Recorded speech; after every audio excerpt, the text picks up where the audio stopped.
आंब्याच्या झाडाला लटकून 34 वर्ष इस्माची गळफास घेऊन आत्महत्या. रोहडा येथील घटना.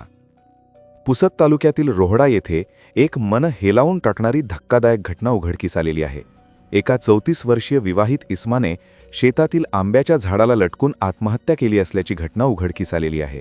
आणि या घटनेमुळे एकच खळबळ उडाली आहे. गणेश विष्णू गोरे, वय 34 वर्ष, राहणार रोहडा, तालुका पुसद, असे मृतक व्यक्तीचे नाव आहे. दिनांक 3 एप्रिल रोजीच्या सायंकाळी 6 वाजताच्या सुमारास गणेश हा त्याचे रोहडा शेत शिवारातील शेतामध्ये गेला होता. त्यानंतर तो घरी परतला नाही.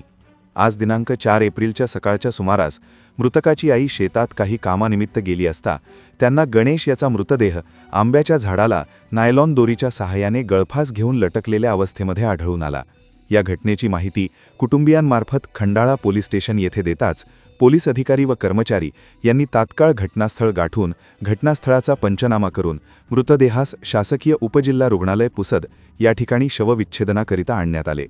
दुपारी अंदाजे 12 वाजताच्या सुमारास गणेश याचे शवविच्छेदन करून मृतदेह कुटुंबियांच्या स्वाधीन करण्यात आला. 34 वर्षीय गणेश हा शेतकरी असल्याची माहिती मिळाली आहे. नेमकी याने आत्महत्या का केली याचे कारण अद्याप अस्पष्ट आहे. मृतक गणेश याचे पश्चात आई-वडील, 5 वर्षाचा मुलगा, पत्नी, एक भाऊ, एक बहीण असा आप्तपरिवार आहे.